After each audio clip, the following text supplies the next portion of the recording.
বাটৰে শেষতে বাট চাওঁ তোমালে লৈ যোৱাহি আজি তোমাৰ বাটেৰে। গানটো ৰিলিজ হৈছিলে 12 ছেপ্টেম্বৰত আৰু একজেক্টলি এসপ্তাহৰ পিছত 19 ছেপ্টেম্বৰত দাদা নাই বুলি আমি খবৰটো পাইছিলোঁ। আৰু দাদা ঢুকোৱাৰ পিছত মই গম পাইছিলোঁ বা আমি গম পাইছিলোঁ যে এইটো খুব সম্ভৱ তেওঁ জীয়াই থকা অৱস্থাত শেষ গীত ৰিলিজ হৈ যোৱা।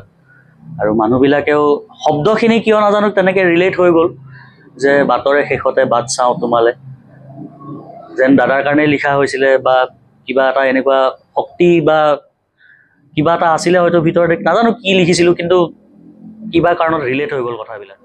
বাটৰে শেষতে বাট চাওঁ তোমালে লৈ যোৱাহি আজি তোমাৰ বাটেৰে।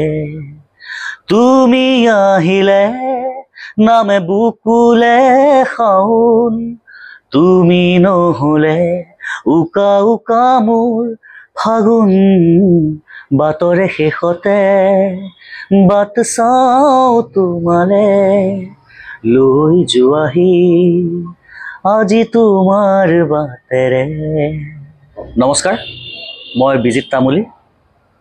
মই উত্তৰ গুৱাহাটী অভয়পুৰৰ বাসিন্দা আৰু বৰ্তমান পপুলাৰ হৈ থকা বাটৰে শেষতে গীতটি ময়ে লিখিছিলোঁ ৰাজধানী থিয়েটাৰৰ বাবে। নাটকখন হৈছিলে বিসৰ্জন। আৰু জুবিন দাই বিখ্যাত গীতটো গাইছিলে আৰু আজি যিহেতু সকলোতে যে এই গীতটো শুনিবলৈ পোৱা যায় আৰু যিজনে গীতটো গাইছিল তেওঁৱে আজি নাইকিয়া হৈ গ'ল। সেইটো আমাৰ কাৰণে মানে কল্পনা কৰিব নোৱাৰা কথা এটা, কোনোদিন ভবা নাছিলোঁ। আৰু এইটো একচুৱেলি ৰাজধানী থিয়েটাৰৰ কাৰণে লিখা হৈছিলে, কমপ্লিটলি ৰোমেণ্টিক এটা চিটুৱেশ্যন আছিলে। মোক তেনেকৈ গানটো দিয়া হৈছিলে, জয়ন্ত দাই দিছিলে। জয়ন্ত দা গানটোৰ সৃষ্টিকৰ্তা, তেওঁ সুৰ কৰিছিলে। আমি একেলগে ডিছকাছ কৰিছিলোঁ কেনেকুৱা ধৰণৰ গান হ'ব লাগে। তেওঁ কৈছিলে যে একো নাই, তই কমপ্লিট এইটো এটা ৰোমেণ্টিক গান লিখি যোৱা। কিন্তু গানটো ৰিলিজ হৈছিলে 12 ছেপ্টেম্বৰত আৰু একজেক্টলি এসপ্তাহৰ পিছত 19 ছেপ্টেম্বৰত দাদা নাই বুলি আমি খবৰটো পাইছিলোঁ। আৰু দাদা ঢুকোৱাৰ পিছত মই গম পাইছিলোঁ বা আমি গম পাইছিলোঁ যে এইটো খুব সম্ভৱ তেওঁ জীয়াই থকা অৱস্থাত শেষ গীত ৰিলিজ হৈ যোৱা। আৰু মানুহবিলাকেও শব্দখিনি কিয় নাজানো তেনেকৈ ৰিলেট হৈ গ'ল যে বাটৰে শেষতে বাট চাওঁ তোমালে, যেন দাদাৰ কাৰণে লিখা হৈছিলে বা কিবা এটা এনেকুৱা শক্তি বা কিবা এটা আছিলে হয়তো ভিতৰতে, নাজানো কি লিখিছিলোঁ, কিন্তু কিবা কাৰণত ৰিলেট হৈ গ'ল কথাবিলাক। এইবাৰ জুবিন দাই কেইটা গীত গাইছে আপোনাৰ? জুবিন দাই এইবাৰ থিয়েটাৰৰ কাৰণে কৰা হৈছিলে। এইবছৰ মই জুবিন দাৰ কাৰণে বেলেগ গীত কৰা নাই।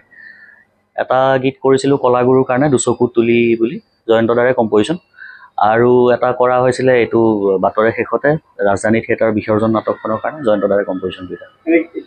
মুঠ কিমানটামান গীত আপোনাৰ জুবিন দাই গাইছে এতিয়া? জুবিন দাৰ কাৰণে মই এতিয়ালৈকে হয়তো 8-10টামান গান লিখিছোঁ লিখাৰ ক্ষেত্ৰত। আৰু মোৰ এটা কম্প'জিশ্যন আছিলে বহুত আগতেই, সেইটো কম্প'জিশ্যন প্লাছ লিৰিক্স মোৰে আছিলে। সেইটো জুবিন দাই গাইছিলে গোটেই 2011 চনতে। সেইটো আপোনাৰ যিকেইটা গীত গাইছে গোটেইকেইটা ৰিলিজ হৈছে এতিয়া? সকলো গীত ৰিলিজ হৈছে।